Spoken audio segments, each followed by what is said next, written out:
Quel ne fut pas mon plaisir cette semaine de constater que Lise Bissonnette revenait à l'avant-plan de l'information culturelle avec la parution d'un livre, Lise Bissonnette, Entretien, avec Pascal Ryan. Je vous souhaite la bienvenue à toutes les deux. Oui, bonjour. Formidable de vous avoir là. Et j'aimerais, dans un premier temps, bon, il y a eu un choix à faire, sans doute. Est-ce qu'on y va côté biographie ou est-ce qu'on y va du côté, bon, comment on fait ça? Alors, qui a pris la décision et quelle est la genèse du projet d'une certaine façon? Ben, je vais vous dire, il faut le demander à Pascal parce que c'est elle qui a eu l'idée. Alors, Pascal, Écoutez, on vous écoute. ben, je pense que Lise Bissonnette méritait un livre en soi, mais je savais que pour qu'elle accepte, il fallait pas que ce soit un projet autobiographique. J'étais parfaitement au courant qu'elle refusait d'écrire ses mémoires, son autobiographie, donc il fallait que j'arrive avec un projet qu'elle ne pouvait pas refuser. Et puis la collection était parfaite, la collection Trajectoire, je trouvais qu'elle était parfaite pour mettre le parcours de Lise Bissonnette en valeur. Donc, c'est un peu cette perspective-là. Donc, j'ai fait mes recherches moi-même. Je connaissais Lise professionnellement. Au cours des années, on avait eu l'occasion d'avoir des conversations sur toutes sortes de sujets, mais je savais que l'éducation, c'était quelque chose qui était vraiment très important pour elle.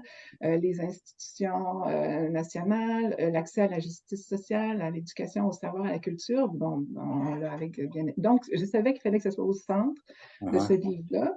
Et une fois que je lui ai proposé un plan qui était plutôt assez vaste quand même, on l'a rétréci ensemble et on l'a vraiment axé sur la carrière, sur l'éducation, sur ces questions-là. Sur les différentes, sur le projet, c'est-à-dire le canevas de la chose. Mais moi, j'ai été un peu déçu, j'avoue. Il n'y a que 200 pages, Lise Bissonnette. C'est suffisant, Winston McQuaid. C'est que on peut, effectivement, on peut élaborer longtemps sur plusieurs des sujets que nous avons travaillés, mais il faut quand même qu'un livre comme celui-là, qui n'est pas à proprement parler une thèse, j'ai publié ma thèse de doctorat bon, il y a assez récemment encore, et on comprend très bien qu'une thèse doit être très, très, très substantielle, et puis on ne porte pas tellement attention au fait que les gens doivent lire 400 ou 500 pages parce que ceux qui le feront volontairement. Mais là, si on veut, il y a quand même toutes sortes de, non pas de messages, mais en fait de réflexions et d'analyses qui sont les miennes autour de des sujets que Pascal vient d'évoquer.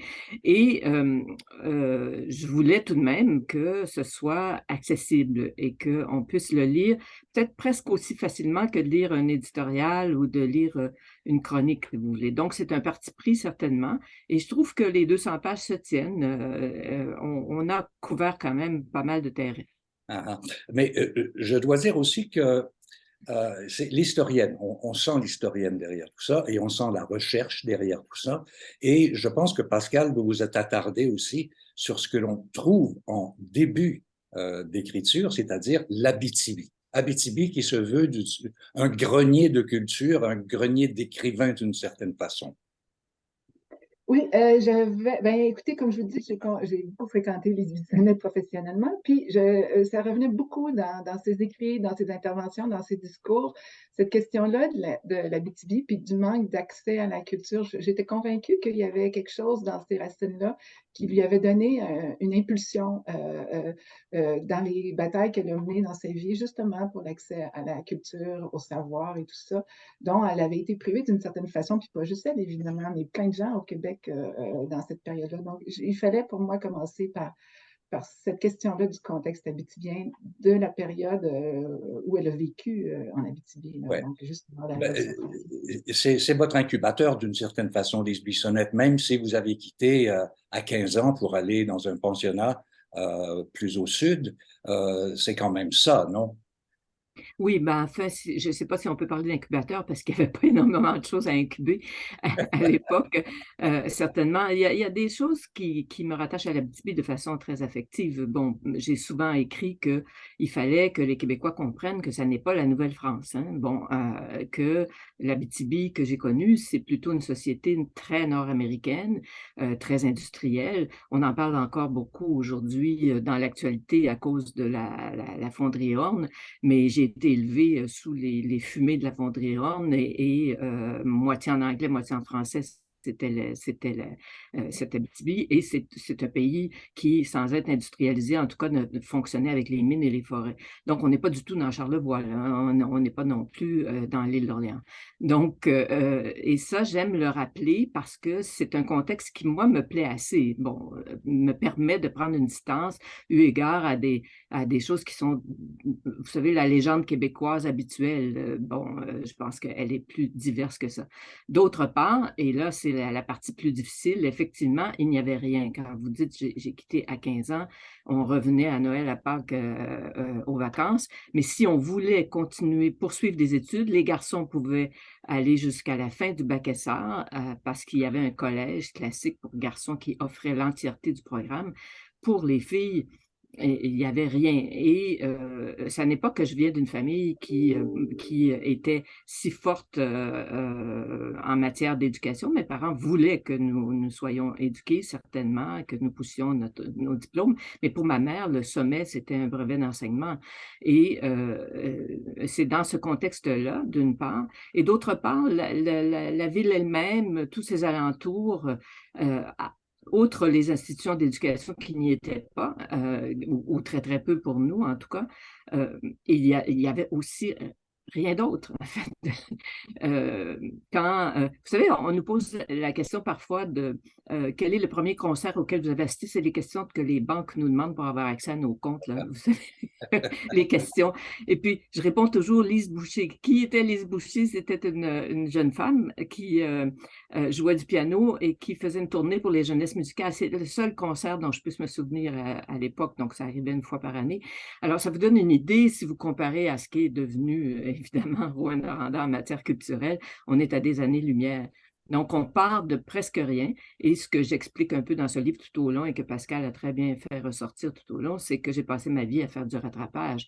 Et ça fait la différence dans la motivation, où on ne s'en inquiète pas, où on s'en inquiète et c'est une obsession chez moi. Et comment aborder, Pascal Ryan, l'aspect écriture, l'aspect intellectuel? Comment Lise Bissonnette est-elle tombée dans cette soupe culturelle, si vous me passez l'expression, et qui l'a menée si loin? Recherche toujours? Recherche?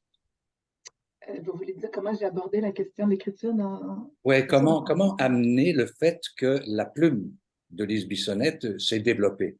Elle s'est développée au point de passer au journalisme, mais en flirtant aussi avec l'écriture, le roman, d'une certaine façon. Oui, mais je pense qu'elle l'explique très bien dans le livre, dans son parcours.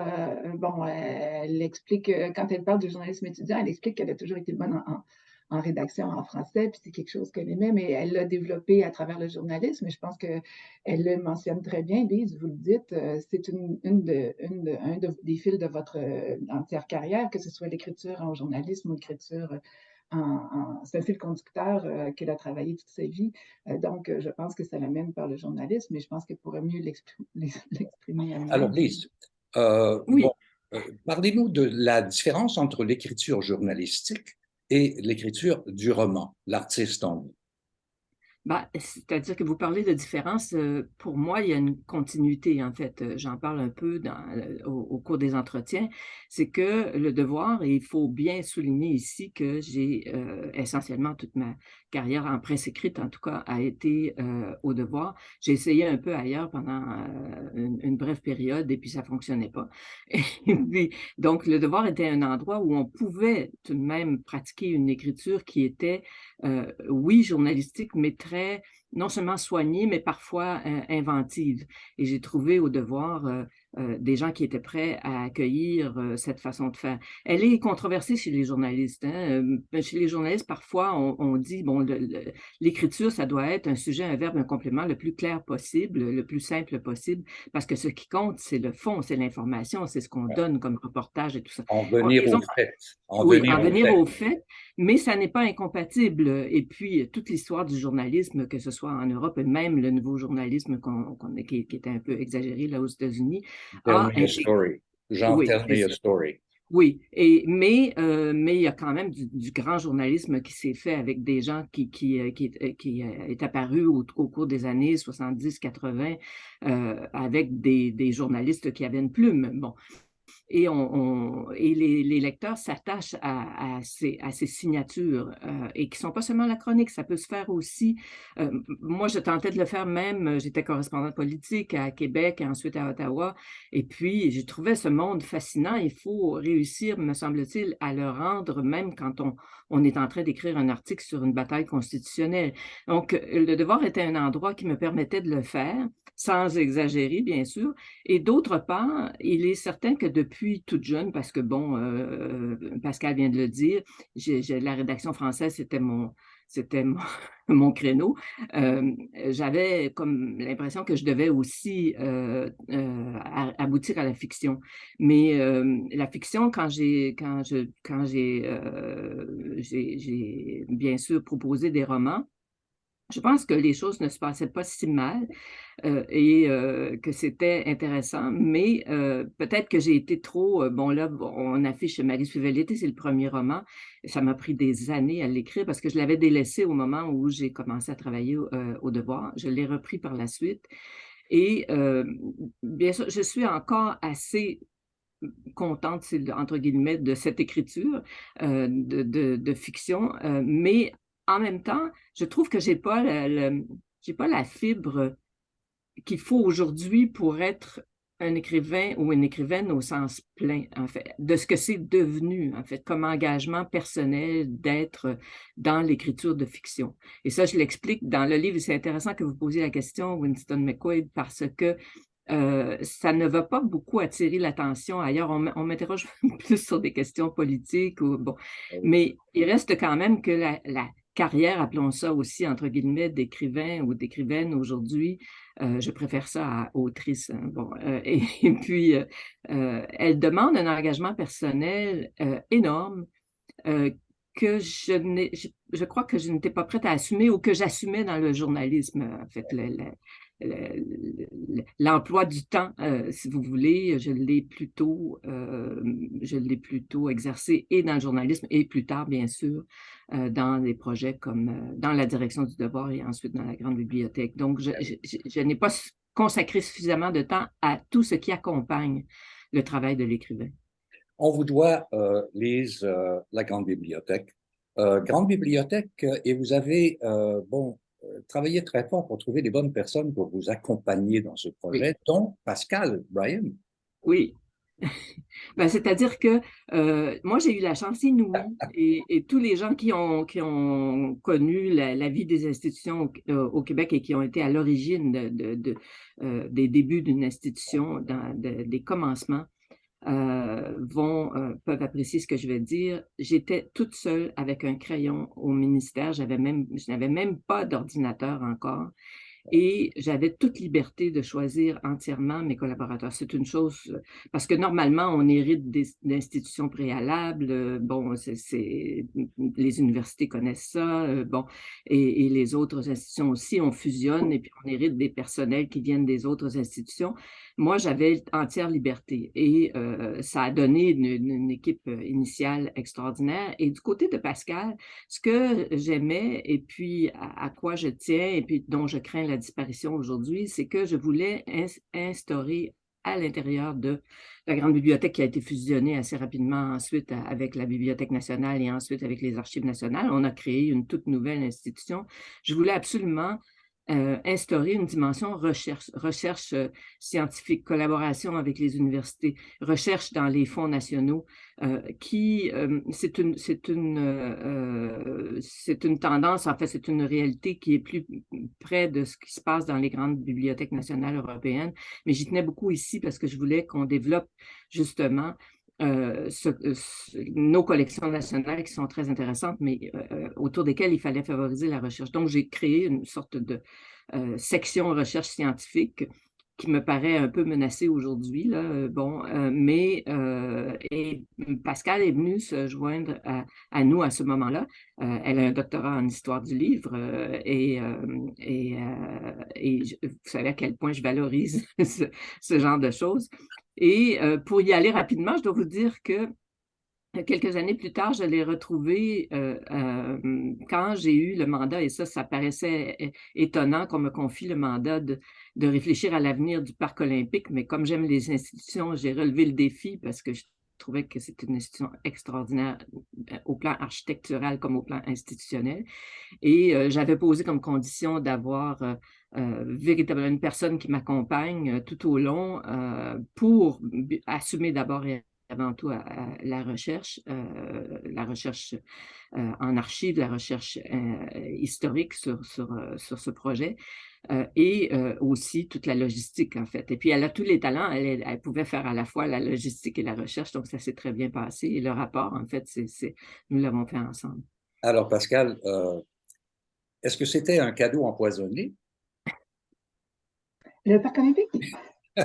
C'est-à-dire la filiation avec Lise qui vous a permis ensuite de rédiger cette rencontre-là. Ok, non, pas du tout. Écoutez, ça a été, vous savez, on me demande souvent comment c'était de travailler avec Lydie Bissonnette et tout ça. Puis c'est un enchantement. Je veux dire, j'ai eu cette chance-là, pas à BNQ, mais au Parc olympique, de travailler. Il l'a dit, il y avait le comité de conseil qui était là, mais on travaillait plus spécifiquement, elle et moi, ensemble. Je la soutenais dans son travail. Puis c'est un privilège de travailler seul à seul avec elle. Et puis, à un moment où elle avait cette disponibilité-là, puis est-ce que c'était un cadeau? Non, c'était pas du tout un cadeau empoisonné. En fait, ça a été difficile pour moi. C'est un peu ma petite, comment dire, ma petite vengeance personnelle d'avoir fait ce livre-là, parce que ça me permettait de reprendre la conversation avec elle, les conversations qu'on avait eues. Vengeance dans le sens où le mandat s'est terminé, puis il fallait que je revienne à... J'avais l'occasion de pouvoir revenir à cette conversation-là qui est tellement fascinante sur ces grands enjeux-là là, qu'on avait régulièrement au Parc olympique. Donc, c'est pas du tout un cadeau empoisonné. Je te dis avec un brin d'humour, soit dit en passant. Nous sommes de la même génération, Lise Bissonnette, et j'aime beaucoup la chute ou la conclusion de votre livre, alors que vous nous proposez un léger rendez-vous avec le destin et des années qui pour vous ont été marquantes et sans doute assez passionnantes. Ben, merci de le remarquer parce que ça, c'était vraiment un peu un caprice pour moi. Et puis, j'ai décidé de tenter l'aventure. C'est plus près de l'écriture, non, pas de fiction, mais en fait de littéraire, si vous voulez, ce texte-là. C'est un souvenir de jeunesse de mon premier week-end, comme disent les Français, quand je suis allée étudier en France. J'arrive là en 68, en fait, après les événements de 68, je suis inscrite à Strasbourg, à l'Université de Strasbourg. Et puis, le hasard fait que je vais être invitée dans ce qui est presque un petit château, un manoir en Saône-et-Loire, très loin de Strasbourg.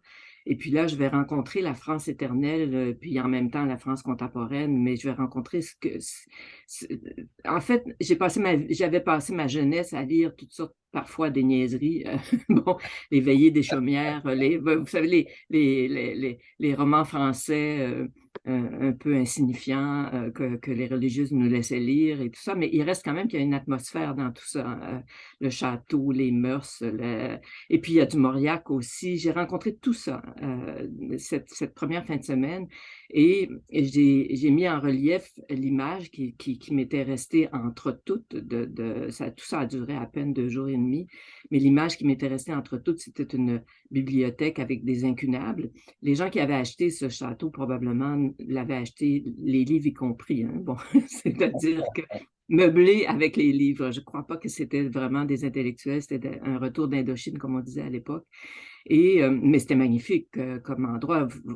Ça me faisait rêver. Il y avait un feu dans la cheminée et le monsieur, le propriétaire du manoir en question, avait installé les 2 chiens à mes pieds. Écoutez, c'est un moment de béatitude extrême.